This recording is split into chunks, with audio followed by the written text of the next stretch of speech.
3-minute interval that we can take your testimony, and welcome. Thank you for joining us. Thank you. Good afternoon. My name is Montgomery Blair Sibley, and I am simply the voice in the wilderness of this room.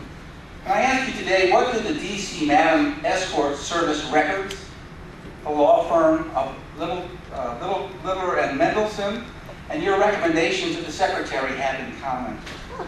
They all reflect the state of 65 years of the American Bar Association turning the American legal profession into what a judge of the Chief Justice of the Arizona Court of Appeals, John Malloy, said, quote, "The once honorable profession of law now fully functions as a bottom-line business, driven by greed and the pursuit of power and wealth." I submit to you today the question is not whether the debt is too high, of course it is.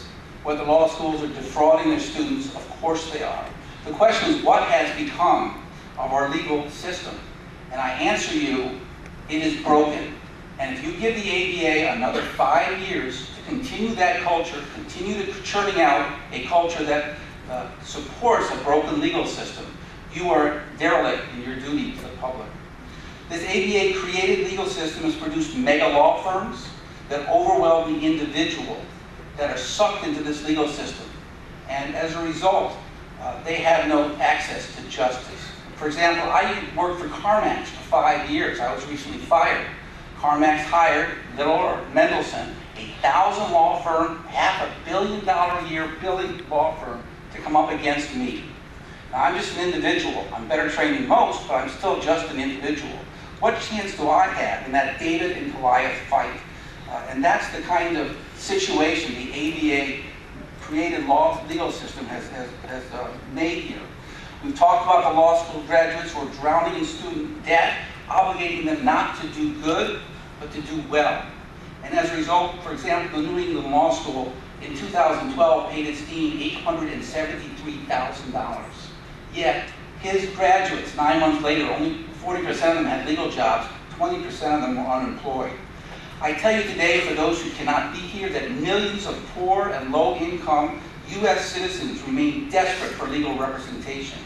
Public defenders around the country are on minuscule budgets and are so overworked they are not providing constitutionally mandated representation for criminal defendants. Civil legal services that help people with housing, immigration, and workplace issues are basically non-existent. And I mentioned the D.C. Madam Escort records. Ladies and gentlemen, if you would request them for you, I will give you the names of thousands of lawyers who use the escort service as part of their business model. And if that doesn't tell you what the ABA does in terms of developing ethical and morally decent people who run this country, nothing else will. Is that my 3 minutes, ma'am? That is your 3 minutes. Thank you very much. Any questions for this witness?